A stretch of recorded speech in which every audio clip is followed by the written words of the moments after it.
Ce programme vous est offert par Illico Cash.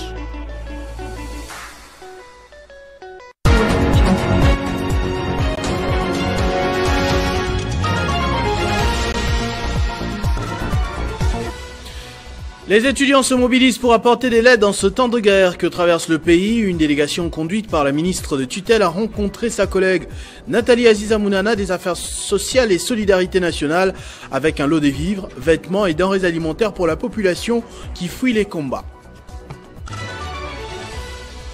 Plus de paix à Kinshasa, peu importe l'heure ou les lieux, des bandits à main armée opèrent de plus en plus sans être inquiétés. Des vidéos choquantes font le tour des réseaux sociaux montrant des individus que l'on peine à identifier, braquant et vont même jusqu'à tuer des paisibles citoyens dans la capitale.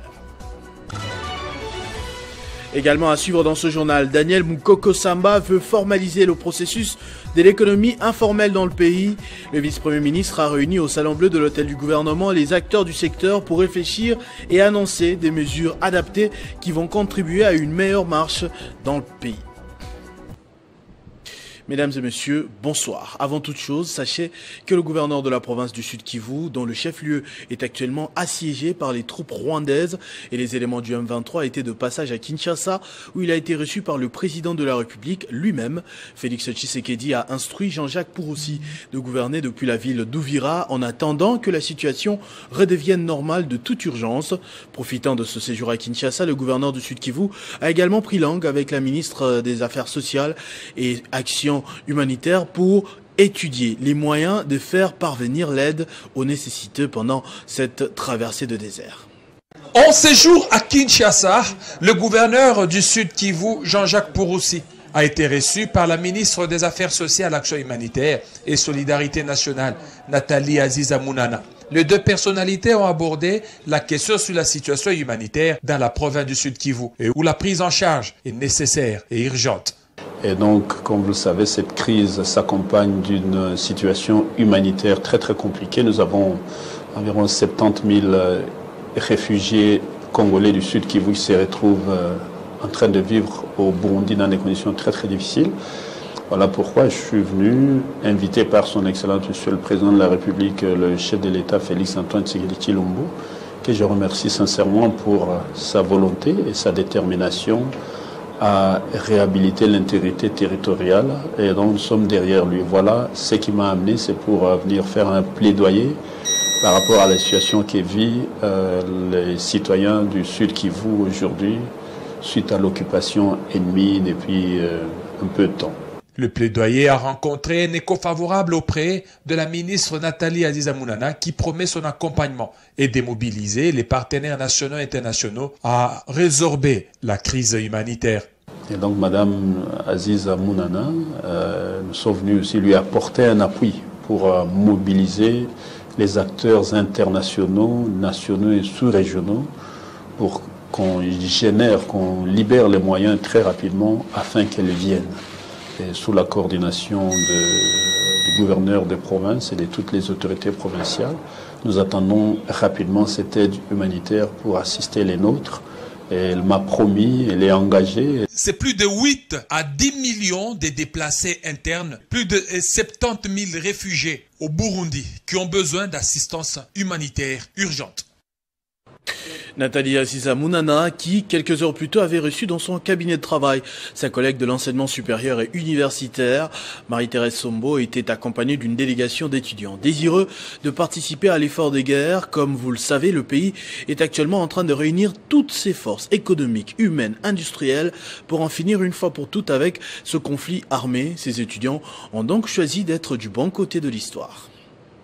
Au nom de la solidarité nationale, la ministre Nathalie Aziza Mounana a reçu Madame Marie-Thérèse Sombo Safi Ayane, ministre de l'enseignement supérieur et universitaire, accompagnée des étudiantes de l'Institut supérieur des arts et métiers, venues répondre à la campagne de collecte des fonds et des biens en faveur des FARDC Ouazalendo et la population vivant dans l'Est de la République démocratique du Congo. Pour ces étudiantes, elles ont posé comme geste de cœur la confection des vêtements.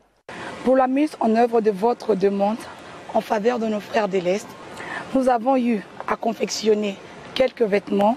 C'est le don de notre cœur fait avec nos mains.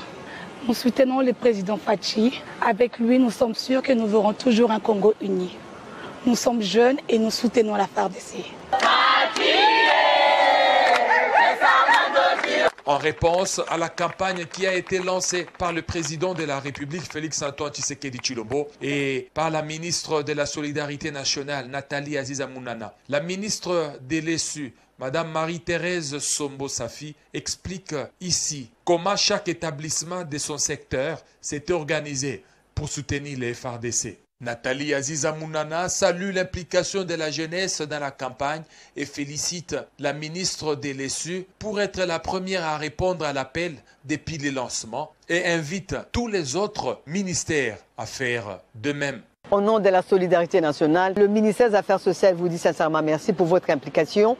Ça, c'est fort. Je sens que la jeunesse se sent concernée pour soutenir nos frères et sœurs. J'ai retenu une belle petite phrase, c'est le don de cœur.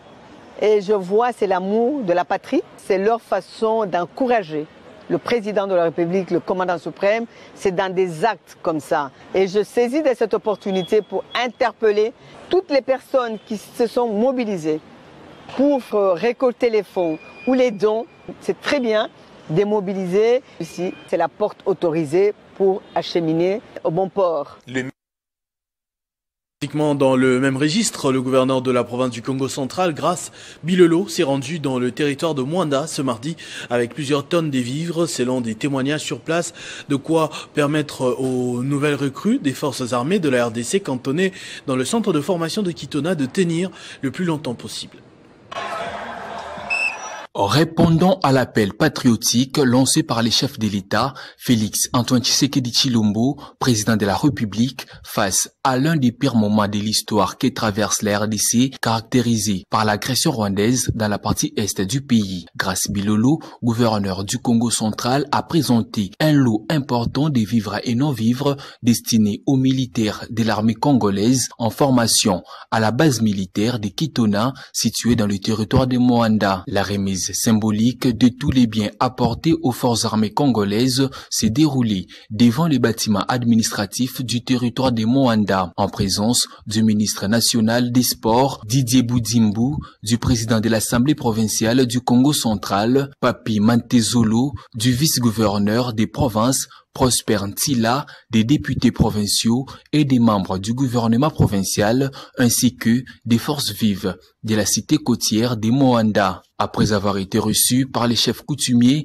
Grace Bilolo n'a pas manqué de signifier que ces gestes est une contribution des fils et filles de la province et des entreprises basées au Congo central, qui ont favorablement répondu à son appel pour la cause de la nation.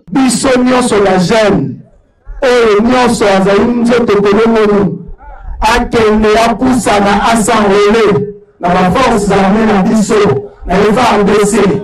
Présent à ces lieux, le ministre des Sports Didier Boudimbu a eu des mots justes pour exhorter la population à demeurer mobilisée derrière le commandant suprême Félix-Antoine Tshisekedi Tshilombo pour un Congo uni et fort. Quelques kilomètres à côté, Aimé Pascal Mongo a tenu un meeting à Inongo, dans la province de Mai-Ndombe, un rassemblement qui avait pour principal message l'enrôlement des jeunes de toute urgence dans les rangs de l'armée congolaise. Cédine Fils de la région est convaincu qu'une armée dissuasive pourra garantir la paix tant voulue par le président de la République qu'il a rencontré avec les membres de l'Union sacrée juste avant ce voyage. Ils étaient nombreux à se mobiliser à l'aérodrome d'Inongo et ce sont les habitants de la ville d'Inongo. Objectif de ces rassemblements, accueillir l'élu du coin, Aimé Pascal Mongo.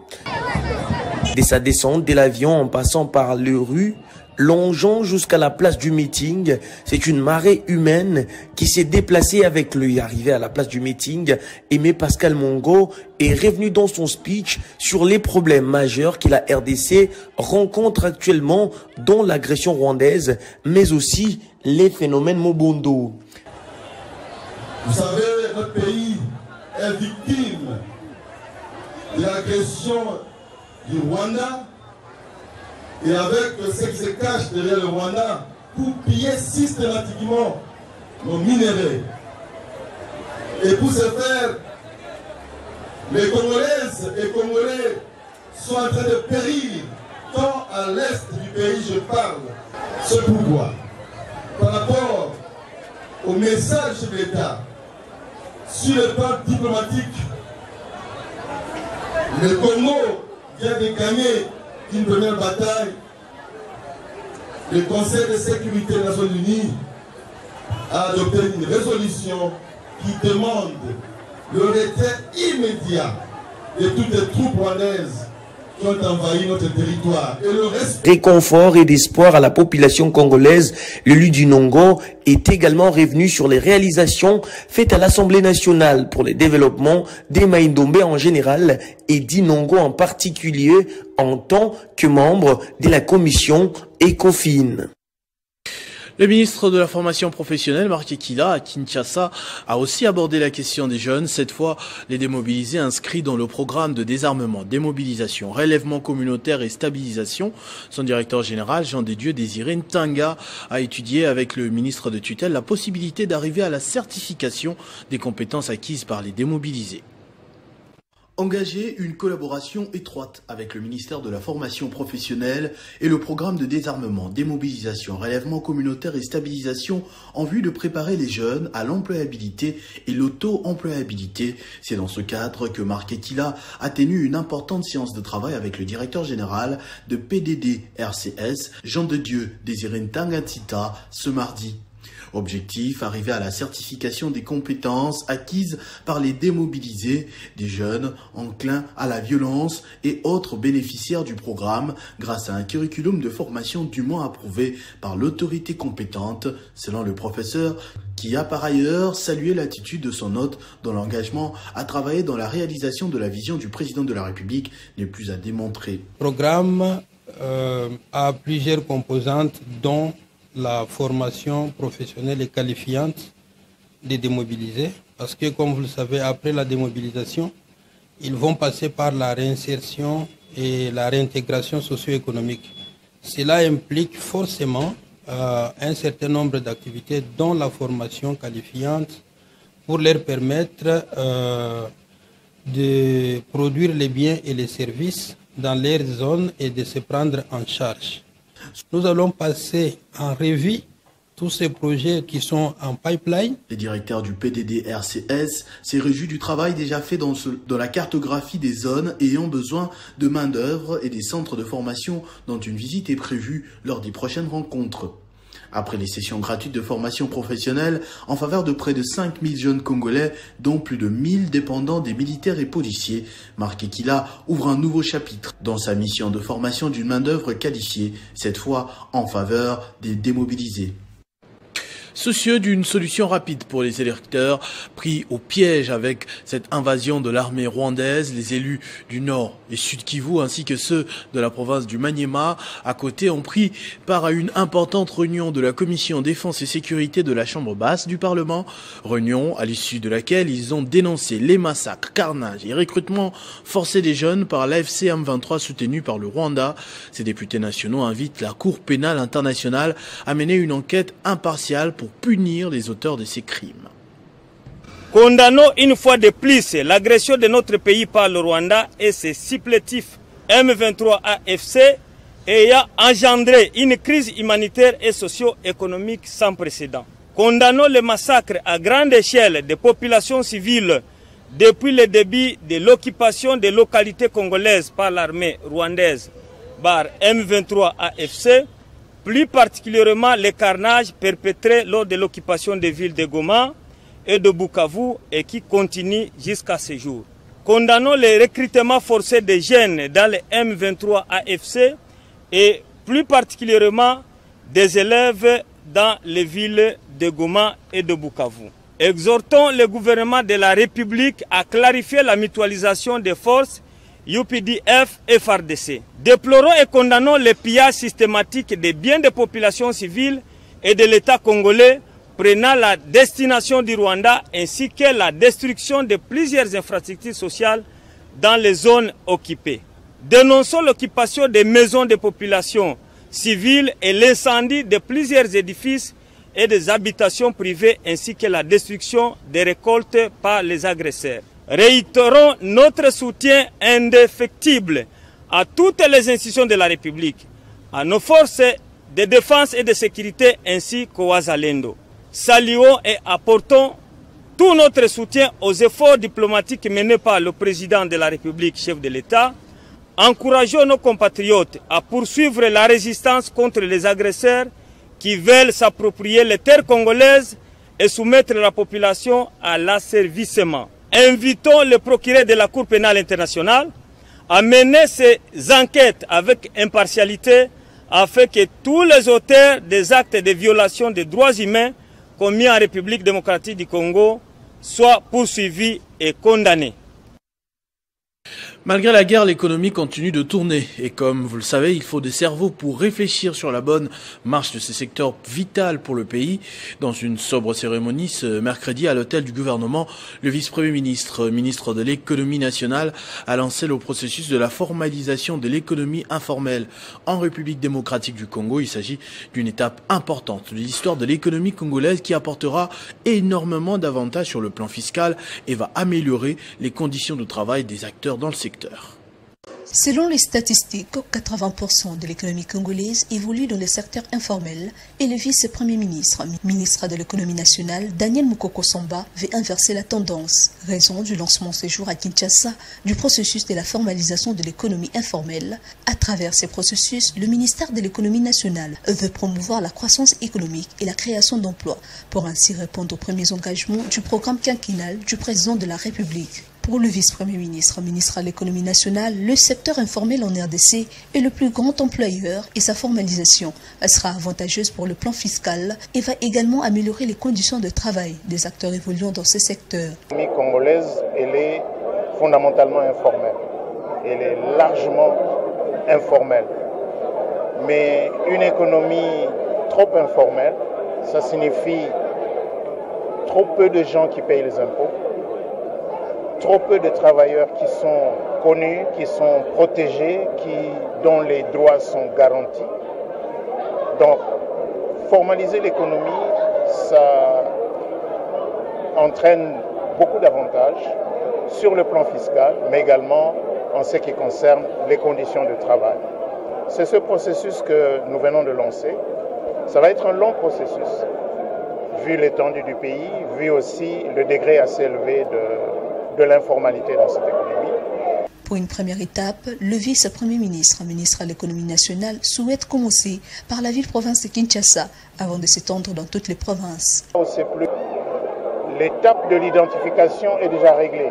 Signalons que pour bien asseoir le processus de la formalisation de l'économie informelle en RDC, le ministère s'est inspiré des expériences du Bénin et du Sénégal, deux pays africains qui ont reçu dans le domaine.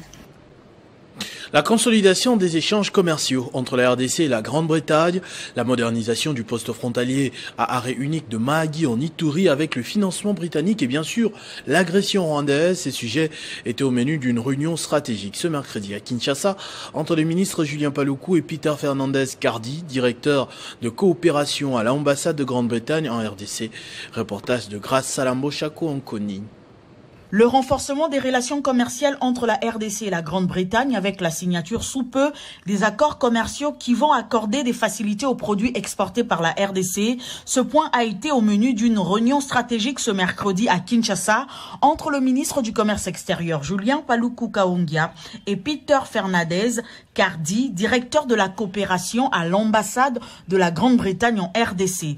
Une commission technique constituée des experts du ministère du Commerce extérieur et de l'ambassade de la Grande-Bretagne vient d'être mise sur pied pour accélérer la signature de ces accords commerciaux qui visent à augmenter le volume des exportations entre la RDC qui dispose de 62 produits prioritaires et la Grande-Bretagne. Sur terrain, la Grande-Bretagne, par le biais de Track Market Africa Finance, les travaux de construction et de modernisation du poste frontalier à arrêt unique de Mahagi dans la province de l'Ituri, mais aussi la construction d'un marché transfrontalier moderne et les des hébergements pour les agents de la DGM ainsi que la modernisation du système douanier. L'objectif est de consolider les relations commerciales entre la RDC et l'Ouganda.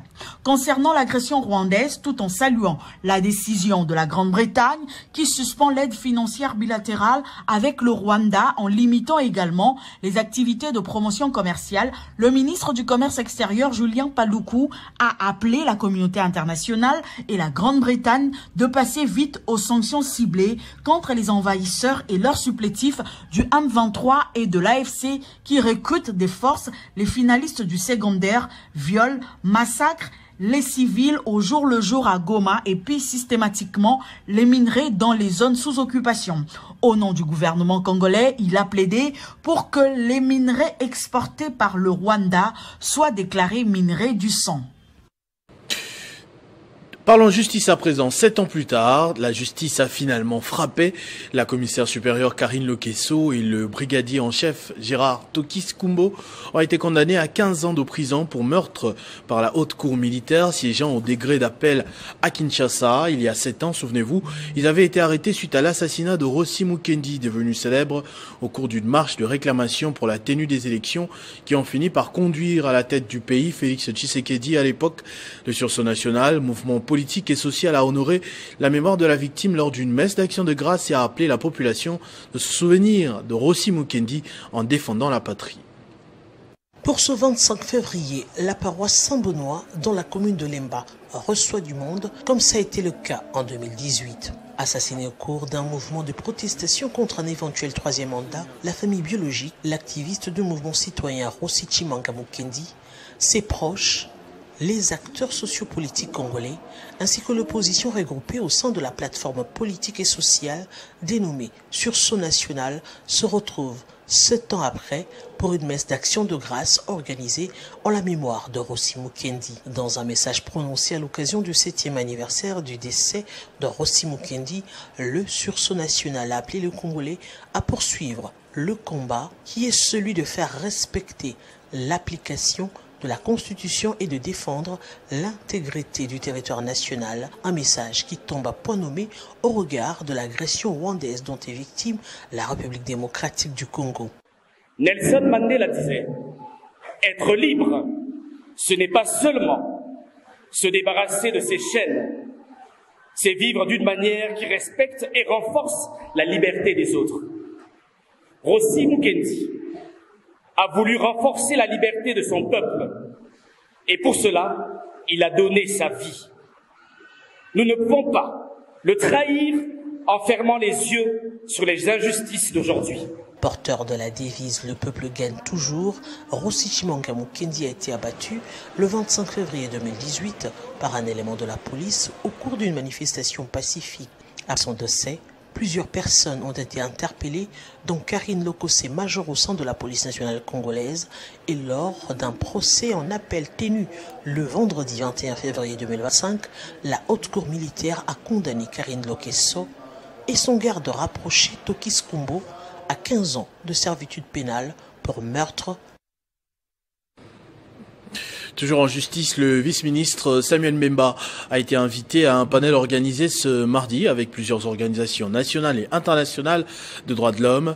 Dans son intervention, l'adjoint de Constant Mutamba a dénoncé l'agression dont est victime la RDC de la part de son voisin rwandais. Il a mis en exergue la volonté du gouvernement et du président de la République de rétablir la paix durable le plus rapidement possible.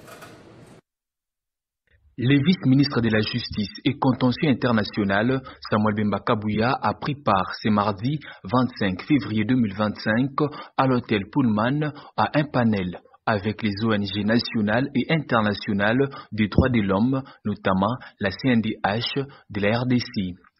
Dans son intervention, le vice-ministre de la Justice et Contentieux international, Samuel Bemba Kabouya, a expliqué en long et en large l'organisation du secteur du contentieux international et de son apport dans la protection des droits de l'homme, tout en mettant en exergue la volonté du chef de l'État Félix Antoine Tshisekedi Tshilombo, artisan principal du Front judiciaire international, de voir tous les agresseurs de la RDC, dont le Rwanda, payer les prix forts de leurs exactions dans la partie est du pays. est l'arme de la civilisation. Ce que le chef de l'État a bien compris, parce que dans tous les fronts ouverts, actuellement, nous sommes en train de dénoncer ce que le Rwanda de Paul Kagame est en train de faire en République démocratique du Congo.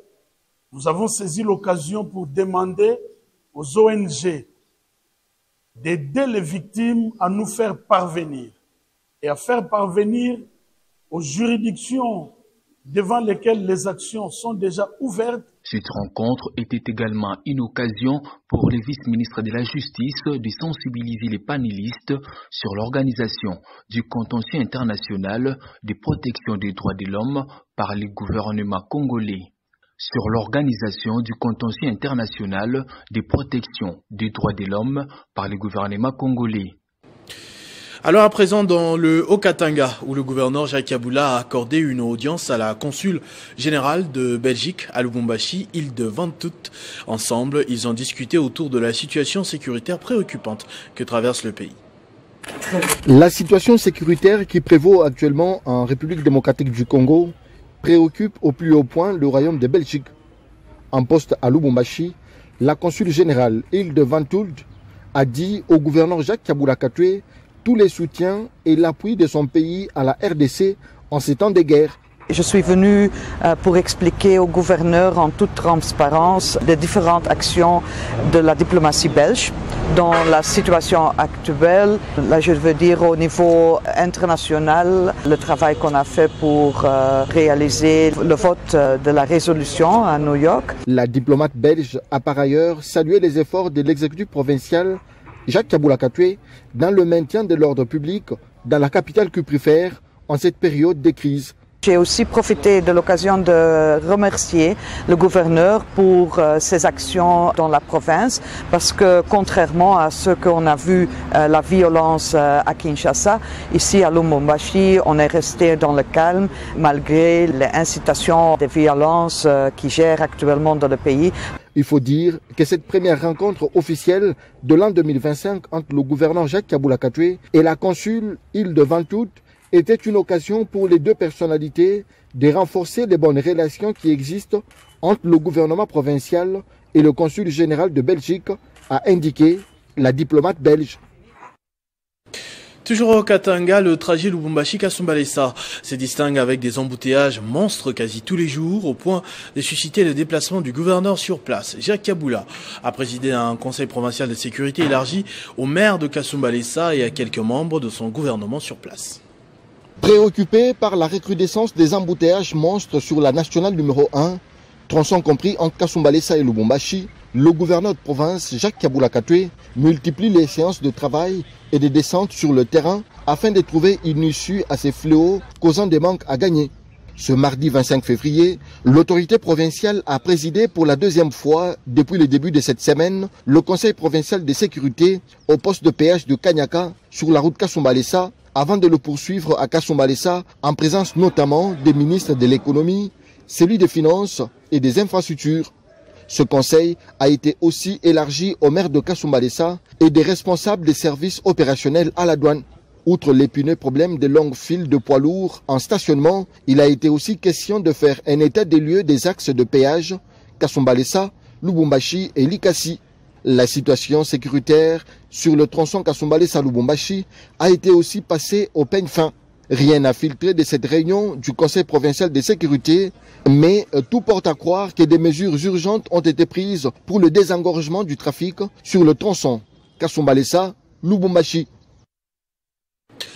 Place au dossier de la rédaction à présent. Le constat de Nathan Diamoueté s'est focalisé sur le phénomène braquage qui trouble depuis quelque temps la quiétude de Quinois. Pas un seul jour ne passe sans que des vidéos qui choquent les sensibilités fassent le tour de la toile. On y voit des brigands opérant avec des armes à feu avant de s'en aller tranquillement sur des motos. Gombe, Lemba, Matete, Ngaliema, aucune commune, aucun district n'est épargné par ce phénomène. La réaction des forces de l'ordre pour décourager ces malheureuses aventures semble tarder. C'est une situation qui continue de s'aimer la désolation au sein de la société congolaise, avec le phénomène braquage qui prend de plus en plus l'ascenseur à Kinshasa. Plusieurs communes dans la capitale sont exposées à cette réalité qui cause non seulement de blessés, mais aussi des morts. Depuis les débuts de l'année 2025, à Bandalungwa, l'une des communes populaires de Kinshasa, les habitants n'ont pas respiré, s'exposant à ces phénomènes qui a tendance d'un film d'horreur. Des témoignages poignants explique qu'il y a eu 2 fois des braquages dans un mini-shop, un bar, dont les ravisseurs avaient emporté des grosses sommes d'argent et les bilans avaient fait état de 2 morts ainsi que quelques blessés. Plus tard, en mi-février de l'année en cours, le même drame s'est produit dans un supermarché de la commune de Matete. Fort malheureusement, les ravisseurs n'avaient pas atteint leur objectif, mais avaient toutefois ôté la vie d'un agent de sécurité. Ce vol à main armée s'est fait également observer dans la commune de Lingala, toujours au cours de ce mois de février. Un changeur de monnaie appelé communément cambiste qui a été cambriolé au cours d'une opération criminelle organisée aux alentours du rond-point Etienne Tshisekedi, ex-avenue des Huileries.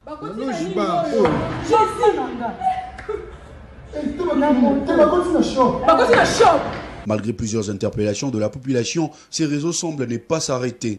Le lundi 24 février, c'est la même sonnette qui a été tirée par les habitants de la commune de Lemba. Ici, le braquage dans une pharmacie de la place a causé également 2 morts, selon le chef de la municipalité qui appelle la population au calme, tout en rassurant des mesures efficaces pour mettre fin à ces phénomènes. Oui, il y a eu braquage, évidemment. Il y a 4 hommes non autrement identifiés qui sont venus dans une pharmacie. Ils sont entrés, cambriolés, et puis ils ont tiré des balles en l'air, ils ont tiré sur le policier qui gardait juste le bureau à côté, et puis ils ont tiré sur un motard qui était juste à côté, et il y a une troisième personne qui a eu une balle qui l'a touché au bras. Que la population garde son calme, il n'y a vraiment pas de problème. Nous sommes en train de travailler pour mettre hors d'état de nuire tous ces gens-là qui viennent pour s'aimer le trouble, pour venir rançonner 300, 400, 500 $. Et nous allons les arrêter et puis nous allons démanteler ces réseaux-là. Agression de la RDC par le Rwanda. Le président de l'ONG Force du Génie congolais, Fojeka, a lors d'une interview appelé à des sanctions concrètes contre les dirigeants rwandais et les rebelles du M23 qui ne cessent de violer les droits humains dans la partie est de la RDC. Pour les sanctions, je ne dirai pas plus parce que les Congolais, nous, on ne va pas commencer à clamer. Nous savons les jeux et nous connaissons les joueurs. La communauté internationale aujourd'hui peut venir avec des flatteries pour nous montrer, nous dire voilà, nous sommes ensemble, mais tout a été boutiqué par la communauté internationale. C'est la balkanisation de la RDC, passé par Kagame Nanga, et les M23, il n'y a pas de militaires congolais, ce sont des militaires rwandais et d'autres, les mercenaires rwandais et d'autres. Aujourd'hui, la communauté internationale vient en retard.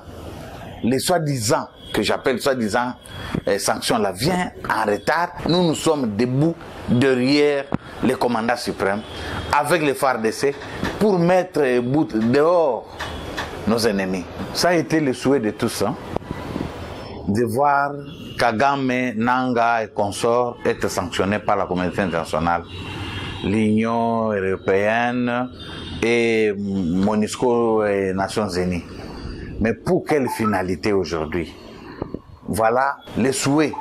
Je parlais du souhait de la population congolaise, c'est de voir ces sanctions aller jusqu'à la fin.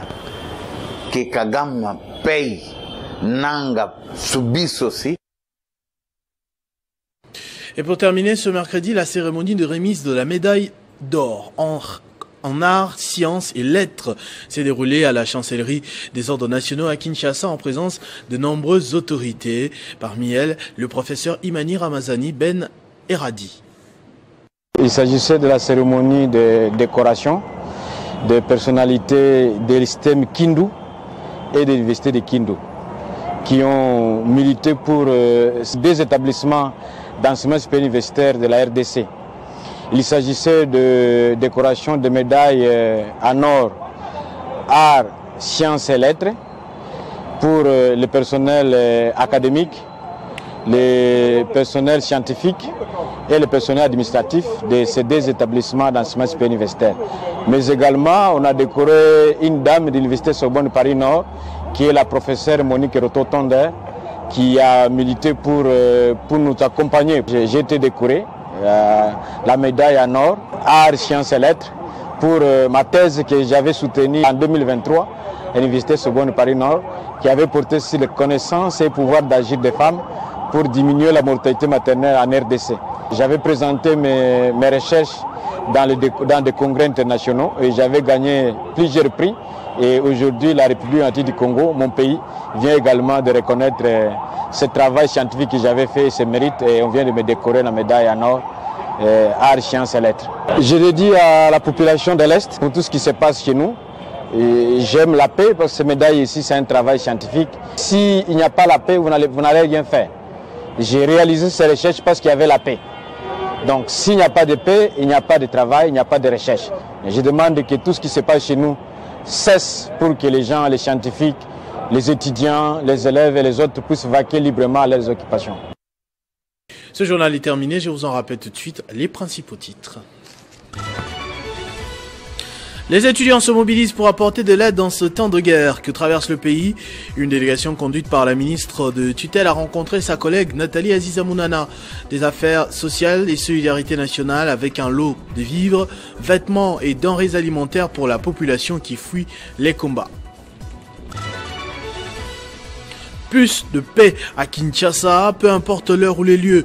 Des bandits à main armée opèrent de plus en plus sans être inquiétés. Des vidéos choquantes font le tour des réseaux sociaux, montrant des individus que l'on peine à identifier, braquant et vont même jusqu'à tuer des paisibles citoyens dans la capitale.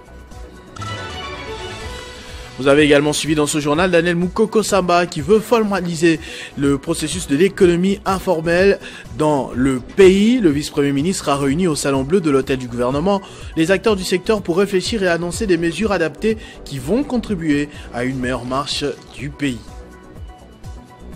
À tous et à toutes, merci de votre attention soutenue. Restez fidèles au programme de votre chaîne Télé 50. Vivez heureux, vivez 100 ans, mesdames et messieurs.